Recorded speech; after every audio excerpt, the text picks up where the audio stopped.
The Flyboys got the brooms out for the second straight weekend and swept a conference opponent. Dayton beat George Washington 6-1 on Friday behind the performance of Chris Peguero, who threw 8 strong innings. UD hammered GW Saturday 22-10 in Game 2, and they won their 6th straight league game on Sunday 9-8. Michael DiMartini had his 30-game hitting streak come to an end on Sunday, but Rylan Lujo has extended his hitting streak to 20 games. The Flyboys 20-18 on the year, 10-5 in the conference. Softball was perfect on the week, and it started on Wednesday with a doubleheader at St. Bonaventure, winning both games. They also picked up a sweep over the weekend at Loyola Chicago. Izzy Kemp got the win on Friday, throwing a complete game with 11 strikeouts. She picked up 2 saves for Game 2 and 3 of that series. Ella Holman was the hero on Saturday in Game 2 with a home run in the top of the 7th to win 3-2. The Flyers topped the Ramblers 6-3 for the final game of the series. UD is now 20-13, 10-3 in league play. Men's tennis had their record-setting win streak snapped at 18 on Saturday when they fell at Louisville. Women's tennis dropped 2 last week at Cincinnati and Butler. Women's golf split its matches at the I-75 Match Play Challenge in Michigan. It was Saturday. UD beat Bowling Green 3-2, lost to Toledo 3-2 in the one-day event held at Legacy Golf Club.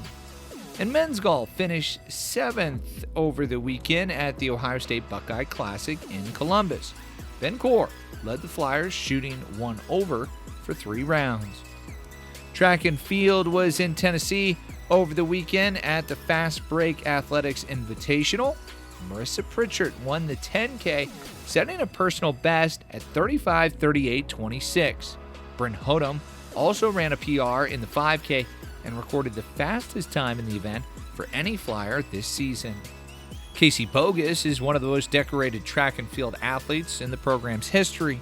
This week, we talk with the 3-time A10 champ in javelin and 2-time Olympic trial participant on her plans after Dayton and what it's like throwing on the big stage. At the end of the day, every meet is the same for me. I find if you put too much pressure on big meets like that, that's when you have the tendency to crack under the pressure.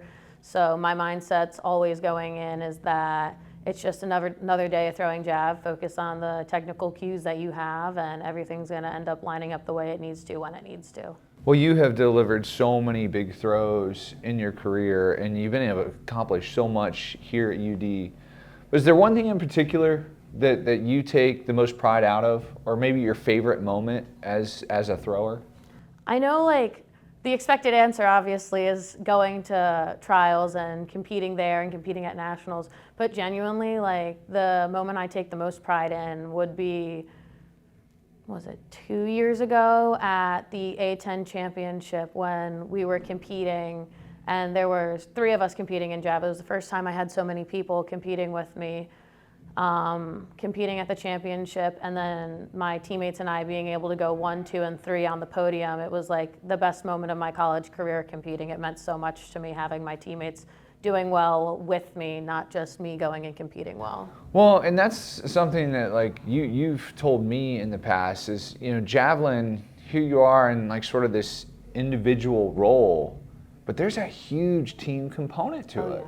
Yeah, because in track, yes, you can go and you can win your individual event, but at the end of the day, even with it being individual events, it's still a team sport. You're not going to win unless your team also produces. And I have a great group of ladies by my side to compete with, so it's always an honor being able to do well and succeed with them.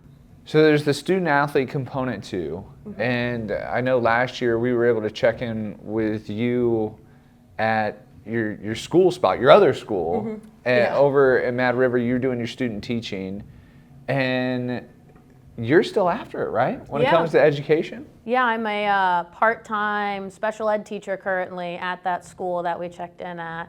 It's where I did my student teaching, and this past January I started my part-time job. I'm there half the week currently.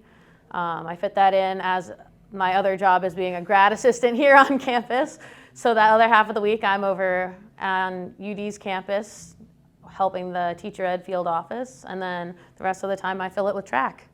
And correct me if I'm wrong, but looking ahead towards next year, you're going to be full-time teacher, right? Yep, I'm going to be a full-time teacher in the exact position that I'm in currently. I'll be a full-time special ed teacher over at Spinning Hills and Mad River, and I can't be more excited to start that and be with the kids full-time. Congratulations, that is awesome Thank news. you.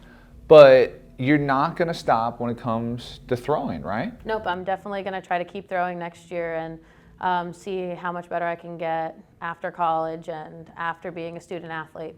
This entire interview will be available on Thursday at noon on Spotify, Apple Music, and our YouTube channel at Dayton Flyers. The action starts today with the Fly Boys hosting Ohio University at Warner Field at AES Ohio Stadium. First pitch is at 3 p.m.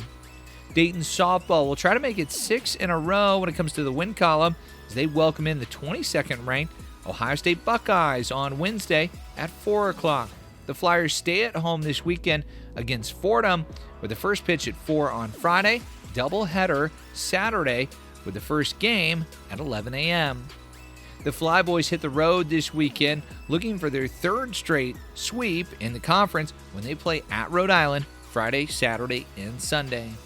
Best of luck to the women's golf team who will compete at the A10 Championships Thursday to Saturday in Orlando, Florida. Track and field is set to go to Terre Haute, Indiana, Thursday through Saturday for the Gibson Invitational. For more information on Flyer athletics, visit DaytonFlyers.com and follow us on social media at Dayton Flyers.